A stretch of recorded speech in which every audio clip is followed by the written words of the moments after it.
Hey everyone, welcome to our high school purchase process webinar here. I've got the staff of Glenbrook High School out in Illinois with us this morning, so the Glenbrook Titans. These guys are kind enough to lend us some of their time, and we are going to go through a quick kind of overview of why they wanted to implement velocity-based training, how they decided on Perch, and what that purchase process was like. So Tom, Steve, and Ryan, thank you guys so much for joining us today. And I'd love to get started with just some quick introductions. So Tom, if you could take us away, that would be great. Sure. Tom Mietus, I'm the athletic director at Glenbrook South. This is my first year as the athletic director. It's my 17th year in the building. So before this year, I was PE and the assistant athletic director. So I'd say for all 16 years before this, I've been in the weight room as a PE teacher, teaching our weights 1 and then developing a weights 2 class as well. Awesome. Thank you so much. Steve, go for it. Yes, my name is Steve Stanicek. I am the department chair for PE Drive Red and Health. This is my 12th year here at the building. Really, the funny thing is Tom Mietus went from one of my employees to now he's my boss in a second here. So we're still trying to build that relationship.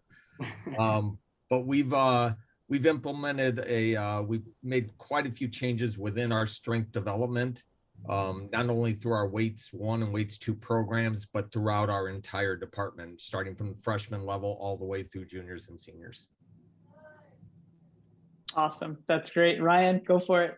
And my name is Ryan Bretag. I'm the Director of Instructional Innovation for the district. And I've been blessed to have a longstanding relationship with both Tom and Steve and the work that they're trying to do. So my role has just been how to help put wheels on their amazing vision and ideas that they were trying to put forward. So that's been my role in the district, and I've had the absolute pleasure of watching this journey unfold and doing whatever I can from afar.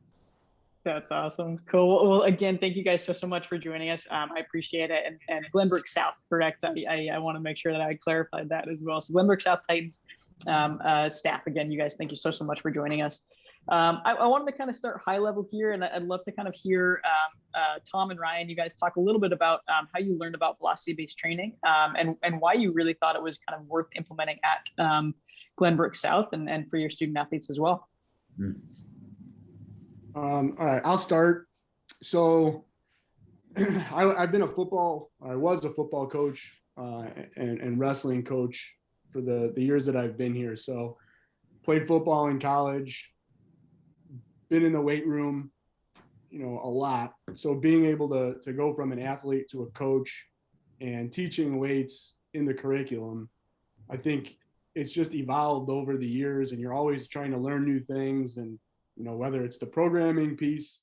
But I would say, I think it was about 6, 7, 8 years ago, we were working with Tommy Christian out of TC Boost, and he had a Tendo unit, and he kind of introduced the velocity-based training to us. And so I thought it was awesome, wanted to try and see it in action. So I remember him pulling his car up and asking me if I could help him out with it. Me not knowing anything about velocity-based training, when he popped his trunk and I saw a cinder block basically in the back of the trunk, and carrying the Tendo box in, or Tendo unit in, and then having to hook it all up to the bar. I think by the time we got it hooked up, half the time that we had scheduled there was already gone. But I loved it. So I started to kind of research it a little bit and look into velocity-based training. And really what my big thing was, when I was sitting watching football players lift in the weight room, you'd see them lifting and trying to put all this weight on the bar. And when you're trying to get through, 120 kids in their maxes, having kids fail their first rep and not get a max multiple times, I knew there had to be a better process. And then on top of that, the kids that did usually get their one rep max, it was super slow. So there was no movement on the bar that transfers out to what they do on the football field. But take any sport, there's really not a sport unless you're talking about, powerlifting and where the bar is really moving that slow. And I'd argue that most power lifters aren't going to move the bar real slow. So the velocity-based training was something I really got hooked on because I wanted to see that explosion. I wanted to see the bar move faster because I saw that transferred a lot more to the athletes. And it also isn't just about the football players. We looked at, our girls lacrosse teams really bought in. But then looking at what devices were out there, it was the Tendo unit, which was expensive, and the setup really wasn't conducive to a high school. Looked at some other options, like a gym aware, same type of thing. And then the push band last year, when we were going through a lot of the COVID protocols, we didn't have a lot of kids at school. It was a hybrid option. Kids had the option to either do it at home or at school. Class sizes were a little bit smaller, and I decided that we would go through and purchase a push band just to try out, to see how kids would kind of react to it. And kids fell in love with it right away. And it did exactly what I was hoping it would do. And it would help kids forget about the weights and what somebody else was doing next to them, and help them focus more on, the speed of the bar. So then that's when, we kind of saw that there was an area where we could increase not only the athleticism within our kids, but the knowledge that goes behind that in terms of cross-curricular things with the research behind it and the data that we could collect from it. Yeah, that's awesome. And I definitely want to get into some of the cross-curricular stuff here in just a second as well. Ryan, what about you? What was your journey to kind of understanding velocity-based training and implementing it and fighting to kind of get it in at Glenbrook South? Yeah, it was a slightly different path. I had a similar feeling in terms of the strength and conditioning side of aspects in my life, but turning around, the piece that was intriguing me was about watching our kids in terms of the pressures and the stressors that they were under. And my role, not being strength and conditioning focused, but more on students' learning experience. I came from this well-being lens that just had me thinking about what was happening with our kids and how were they able to perform academically, athletically, artistically with all these pressures and the stressors in their life. And it was just one of those opportunities where started looking at other technologies that were really focused in on this whole notion of recovery. And I was thinking about it holistically in all those different areas. And then one moment talking to Tom, I was like, yeah, what's it like athletically when kids are feeling this pressure and stressors? And that's when all of a sudden we started talking, both of our backgrounds started to interlock about, well, how many times do we have a kid come in and they're trying to just move these heavy loads, and are we really doing justice? How do we know they're ready? I was talking about another wearable technology and my energy about finding that side of things. And he started talking about velocity based, and I'm like, wow, I never thought about velocity based from this recovery and readiness state. I was thinking about it in terms of purely velocity and improving performance. So then I got really excited, and I'm like, well, hold on. Let me just start diving more deeply into this from a well-being side. And that's where I really found Perch. Perch was really moving towards this idea that it wasn't just about performance in terms of the output of the bar or the body, but the internal physiological structures, what was happening. And that just, I don't think they could shut me up at that point. I'm like, oh, they're like, let's go, wellness. Well, I'm like, this is aligning with well-being. And, Steve was like, yes. And that's the other side of this. Steve had this wonderful vision with his department, how they were shifting their general physical education to more of a GPP, functional fitness, CrossFit model that put mindset and wellness holistically. And all of a sudden, this beautiful intersection started to come out that velocity base was a way to bring those things together in a beautiful harmony. Yeah, that's awesome, and that's a great story. And Steve, I'd love to touch on you a little bit here too, and just get your sense of, I mean, exactly what Ryan said, right? Like the importance of weight room technology and data collection specifically for high school students. And then I'd love to touch on that intercurriculum piece too. But what are your thoughts as far as kind of utilizing weight room technology to kind of keep students healthy and keep monitoring them as well? Yeah, this has really been a very interesting journey for the three of us and how our paths have all crossed. The support that we've gotten from our athletic department and our district office headed by Ryan has been impressive ever since I got here. We've been using technology for probably the last 10 to 12 years, starting with heart rate monitors, data collection with Team Builder, and everything's just kind of moved forward. And this was the next logical step. I think the biggest thing is why technology is so interesting to kids is, one, they love using technology within the concept of a PE curriculum. And I would argue that our PE curriculum at this point may be just as far or maybe a little bit ahead of a lot of departments within our district in terms of the use of it. But I think the biggest thing that we really love about the use of technology is not only can we assess our students using technology and gathering that data through Team Builder and progressing students through, but now with heart rate monitors and even with Perch, students can now start to self-assess themselves. And I think that's the biggest growth that we've made with that type of technology, that we can assess our own programming, and now students can self-assess their own fitness.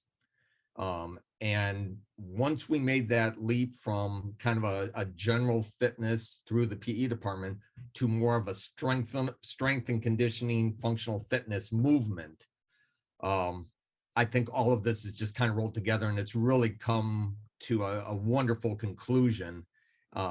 And I say conclusion just because that's where we're at right now. There's still a ton of growth that we have the potential to do.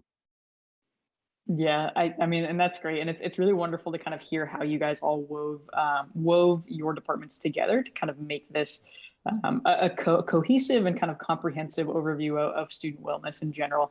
As far as kind of creating buy-in with your student athletes, what was that process like? I mean, I am of the mindset that this generation of student athletes gravitates towards technology more than any other, right? And so how was it to Perch specifically put a Perch unit up on a weight rack with a tablet next to it, and what was that kind of initial interaction with your athletes like? Let me just touch on this real quick. The initial buy-in was really through our coaching staff as well. Is once we started implementing this type of programming within our PE department, and coaches knew that they could have their athletes get this done during the school day and not have to use practice time for this. Once we had coaches buy in and the students started entering our classes, the technology kind of took care of itself. That's great. Yeah, and I'll just add that, when I did it last year, starting, just to integrate it with the push band, just to see the kids get so excited about how fast they were moving the bar and forget. I mean, it was almost immediate. I didn't think it would be that quick, but it was so immediate that they didn't care about the weight on the bar anymore. They started to really care about, how fast they could move it, and if it was within that range. And we had, some great people helping out with that in terms of applying it in the class, and helping manage utilizing it with one group. So I think part of what helped with the buy-in was we went from being able to utilize one unit to having one on every single rack. So now we had kids just watching other groups do it and wanting to do it and wanting to be part of that. And then to come to where we're at now, where you literally walk in our weight room, you choose a rack, and it's there set up, ready to go for you. There's no, obviously there's a setup in terms of a learning process and how to use it, but it's there. It's provided for our kids to be able to use. And I think that sense of being able to utilize something that other people don't have, that's based off of technology. Kids do it. And again, now they're not worrying about what the person next to them is doing. It's kind of like a race. When you're in the pool or on a track, yeah, you're going up against somebody who's next to you, but ultimately at the end of the race, if you beat your time, you got a new PR, people are celebrating, and you're happy. So I think it's changed the point of view of people that are in the weight room, and it's allowed people to feel more comfortable that maybe wouldn't feel as comfortable in the weight room when they see what other people are doing, because they're not focusing on that mentality is kind of out the window, and they're only focused on their own improvement. And I think from a mental standpoint, it's really important, for kids to feel comfortable in that sense.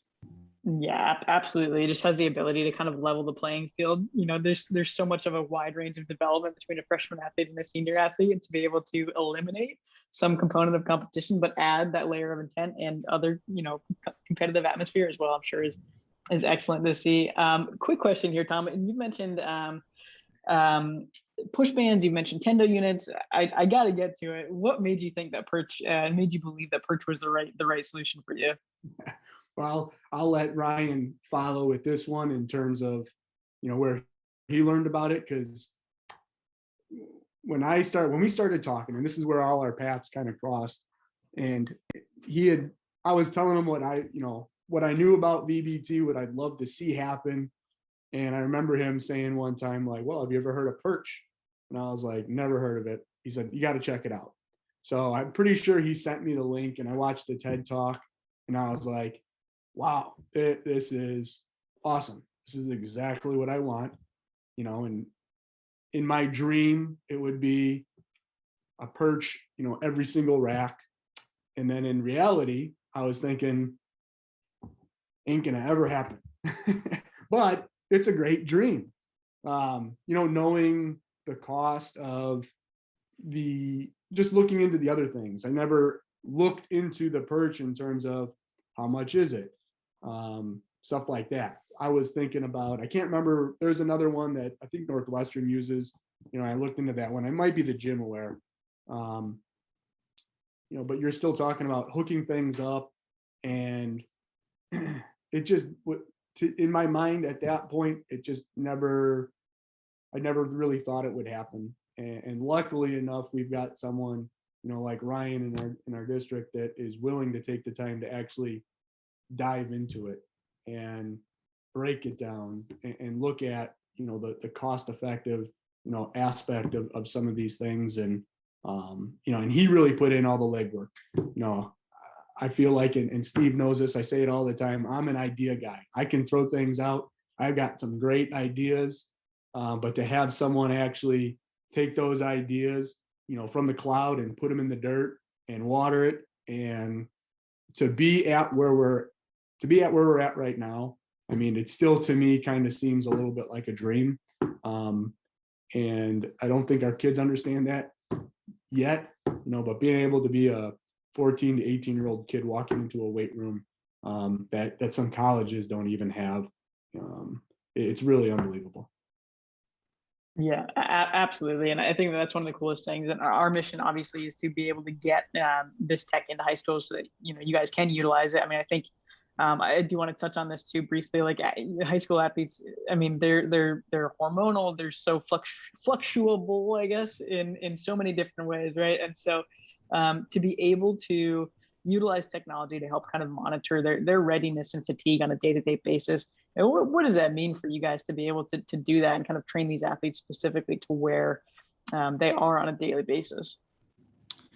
Yeah, I'll start it and they can jump in. I think that's what really got me interested in this whole notion of velocity base. We like to say we stand on the shoulders of titans around here. There's so many people that, that we've built deep connections with, whether it's power athlete as part of our structure with strength conditioning or CrossFit. But all of these speak to this idea of what's the readiness and recovery aspects of our athletes, because they are our most prized possession. Our job is to protect and progress them. And in order to do that, we almost have to personalize it. And that's really challenging when it comes to it. So it means everything that, one, we're getting an ability to have a truth teller. You know, and it's not a coach saying you don't look like you're tired, or an athlete going, I'm fired up, I'm ready to go, or even the opposite, like I'm just feeling sluggish. It's no, we have a truth teller. I always liken it to, wouldn't it be nice if I walked into the emergency room and they go, what's your rate of perceived pain right now? Are you at a 1 to 10? I'm at a 10 and I have a sliver. You know, it's like, no, let's get some data behind that. We still want to have those conversations, but how can we use some data behind it? And that's the other big piece. You talked about teenagers. One of the most important pieces is, how do we build authentic ownership? And I think something like velocity-based training, Perch, especially in the sense that it's easy setup, we convert our racks, we don't have to pull it down, put it back up, it's just there, creates this sense of ownership. I like to say our kids are almost the third coach in the room right now. We have our coach, we have the athletes around that are little coaches, but we also have Perch, which is a coach. And imagine you have this whole room full of coaches that creates this ownership. That changes the game too. Not only do we understand their readiness level, their recovery level, but we can start to see their mindset shift as they take ownership. And we were in the room the other day and just happened to be there. And it was so wonderful to see the different kind of interactions occurring. We had a moment where a student was really struggling with the weight, was moving it, but the team around was looking and they're like, hey, why don't we drop the weight? There was no argument. There was no like, no, I can do this. There was no like, hey, you can't move that weight. It was, no, let's get at it. And they were excited for each other to make that move. And then on the other side, you had this beautiful circumstance where I watched an athlete get to his 4th rep, and his velocity was dropping on that 4th rep every time. You couldn't really see it. I mean, you could watch it, and I'm sure really strong strength coaches can notice, but it was small. But that strength coach was able to go over and have a conversation that said, what's going on in that 4th rep? You know, I don't know. I think I'm just losing focus. Okay, yeah. Let's really double in. Let's take one extra breath, really dial in our focus and drive up. And all of a sudden the velocity went way up. And that kind of conversation, radically different than I think if we didn't have that technology. That ownership and that interaction now between the coach, radically different than, hey, you got to go at it, or great job, high five. It was feedback and improvement in this continual state. And I don't think you can ask for much more than that. Yeah, that's an incredible story. Sorry, Tom, go for it. Yeah, no, I just wanted to piggyback off that because I think that's an important concept. Not only for our athletes, but our coaches, the idea that we talk about mental toughness all the time. We talk about, trying to get kids to work past what they're able to, or, just push a little bit more. I think that's where you build that toughness is how do you give 100%? And we all know that we're not going to be 100% every single day. So when you talk about that readiness, if I'm at 70%, well, now, all right, if you're at a 70% and we have to drop the weight, however we want to say it, all right, now give me 100% of that 70%. Give me all that you have today. Tomorrow it might be different, but today let's focus on going back to that, what you can control, what you can focus on right now is your 70%. So if you're giving me 100% of that 70%, tomorrow you're going to be a little bit better. So it gives a good understanding of that, and it helps coaches not just talk about the mental game, but actually show kids how to use that to become, a little bit better, a little bit more resilient. If you want to use, some of the words that they throw around, the grit, that's resilient. Being able to continue to work towards a goal, even though you might not be at 100%. Give us what you have. Yeah. I love that. That's a great way to put that. Sorry, Steve, go for it. I was just going to piggyback. I think the biggest thing that I've noticed going in and out of the weight room with this is not only with our students. Ryan made a really good point on how we're there to protect and educate our students. And I think the best way that Perch helps us do that is it takes the ego out of it, both for athletes and for the coaches. The coaches their egos taken out of it now because Perch is giving them the feedback instantly. So I think that ability to train our athletes safer and still progress them moving forward is probably the biggest benefit I see coming from my angle. Yeah, and you just really nailed that notion of what's the minimum effective dose versus let's just run them into the ground. Like, based upon that readiness, based upon their recovery, we can still give the best load for the best day to get the best outcome for that moment. So how do we do that? And now we have some data that's informed, but the students are informed too. And I think there's this wonderful linkage that happens between the strength coaches, the team coaches, and the athlete themselves, where all of a sudden you're all operating with the same data. You're all operating from a level playing field of what are we trying to achieve? And I'm really excited about where we will eventually go. And as coaches start to look at positional, what's going on with my linemen? What's going on with my front line on the volleyball team? What's happening to my softball pitchers, my outfielders? And I can look at that data, and then I can talk about that with my athletes. All of a sudden, those conversations, that connection that we start to have around the data, it's data with the heart is a story, right? And now we have that opportunity. And I'm really excited about how those conversations will continue to evolve as athletes own it, but coaches from all walks of life are learning to work together in a different way, because as Steve was saying, it's there. It's in front of us now about what's happening, rather than we're guessing or trying to push when maybe we should be pulling, or pulling when we should be pushing. Yeah, no, 100%. You guys are dropping knowledge bombs left and right here. It's great. We're getting fired up. We're just starting. Yeah, I know, it's great. It's awesome. I'm here for it. I'd love to learn just a little bit more. And Ryan, maybe this is a question for you, just about the purchase process. I mean, I think that there's a lot of kind of, maybe not misinformation, but certainly some convoluted info around purchase process, especially in the high school setting. So I'd love to kind of hear from you what that was like on your guys' end. Yeah, I think what was really important for us was to lay out a very, very big, large scope of what we were trying to achieve. So for us, this idea of student well-being, student wellness, how are we creating a sense of purpose, optimism, vitality, belonging? That goes a long way. When it's just like, hey, I'm just wanting to purchase this new thing, that starts to, people ask why. And this is a hard concept to wrap our brain around. It does what? It measures what? Can't you just say move as much as you can? But when we start talking about these ideas of recovery and readiness, that, we like the R plus the P's, personalization, that moves us to protecting and progressing the kids. Now we're talking a larger scope. When we talk about academics, we talk about the same thing. So why would we not talk about it in athletics? So that's a big piece, starting with that big why.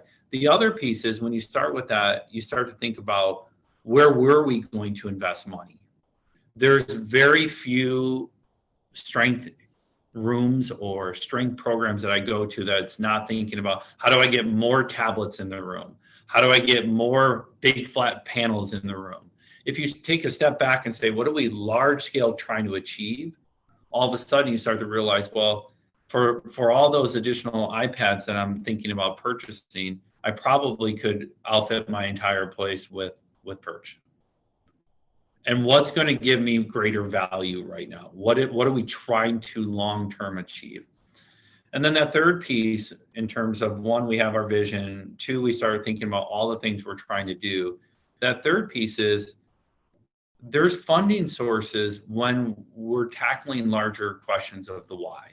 We look at the grant dollars that we have available that talk about student well-being, student wellness, how we're helping students measure their own progress. These are things that put specific dollars to achieve these pieces, and Perch aligns so well with that I think that's just an often misunderstood and missed piece, because we go, oh, it's PE, it's athletics, grants are athletic minded, or are academic minded. No, they're really the holistic view of a student. And if the pandemic's taught us anything, without movement, what's happening to our students mentally, what's happening to them socially, and what's happening to them academically. So we know movement's important.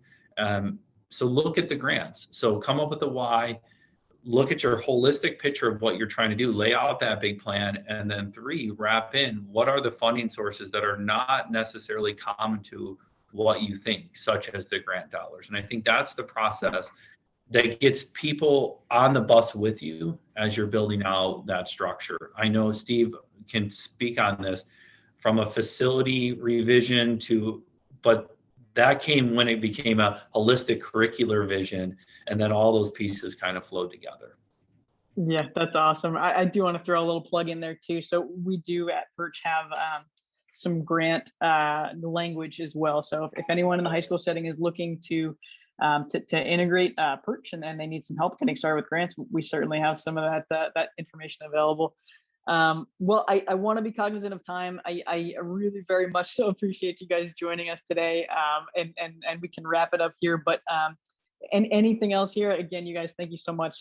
Just knowledge bombs left and right. It's great. All set? Thank you for your time. Yeah, absolutely. No, I very much so appreciate it. And thank you guys again. If you guys have any questions, or anyone watching this has any questions, feel free to reach out to us at contact@perch.fit, and we can get you in touch with the right guys. Thank you guys so much. Have a great rest of your day. All right. Thank you. Take care. Bye-bye.